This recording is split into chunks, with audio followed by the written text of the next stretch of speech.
Welcome back to this small work table.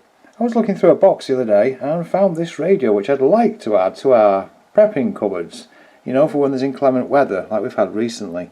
So this is going to need a lot of work, mainly because one of its problems, look at those, they are absolutely terrible. There's been no batteries stored with it, so this damage goes back quite a while, I'd imagine.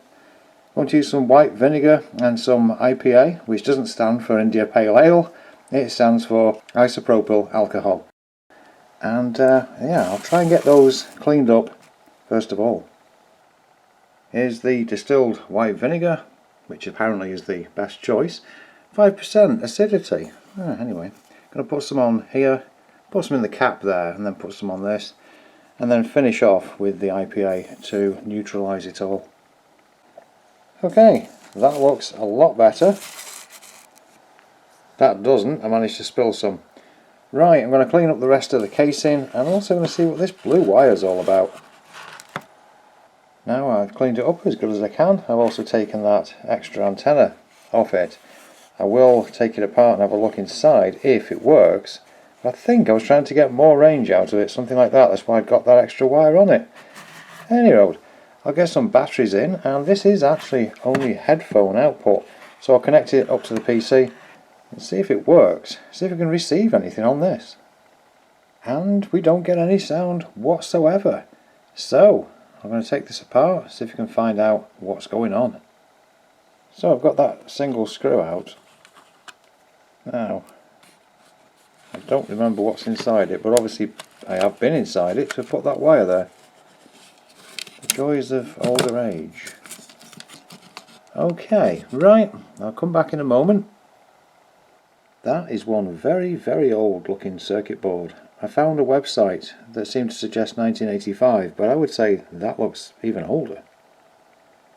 I mean, look at the LED as well, the type that they've used. Whoa, okay. Now what I've noticed is this connection here doesn't look very good. I think I'll reflow both of these. You know, in fact, this could well be it, because that is rather corroded. It won't take solder at all, was the other thing I've just tried. Right, that is all significantly better. What we'll also do is to spray some contact cleaner in that earphone plug, because it's got no onboard speaker, and of course if that's dirty, I won't hear anything anyway. Top to bottom, and yes, that fixed it. We'll just check the tuning a little.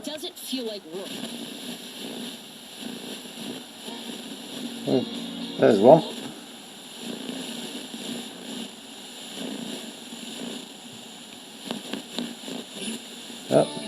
Yep. So it seems to be working fine. Spin it around, see if we can get that talk radio again. No, that was music.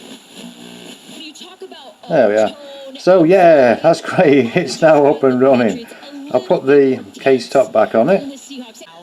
Oh no, I won't actually, because I just tried the volume things. They're quite neat. There's a volume for the left earphone and a volume for the right. But if I move these, see, it's all crackly.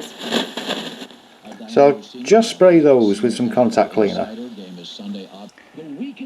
There we go, bit of a spray. Let's see if we can turn the volume up and down. That's the weakest unit. Now, I don't think Seattle's O-line is great. And the other one. To me, it's a very good run-blocking O-line in Seattle. Pass pro, I mean, how many great pass pro O-lines are there in the NFL? Not a ton. And some of that is escapability by quarterback.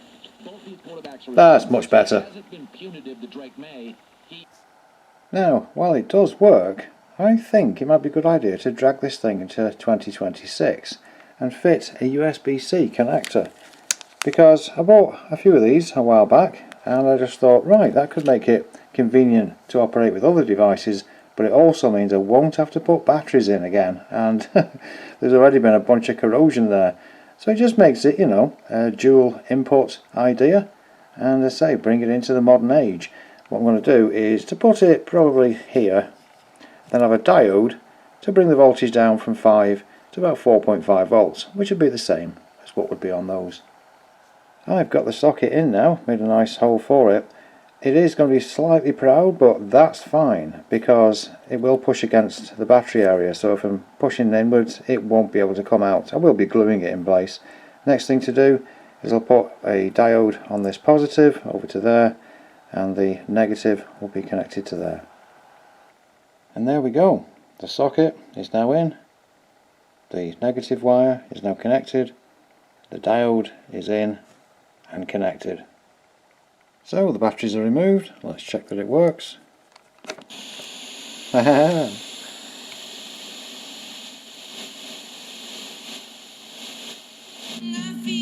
Oh yeah.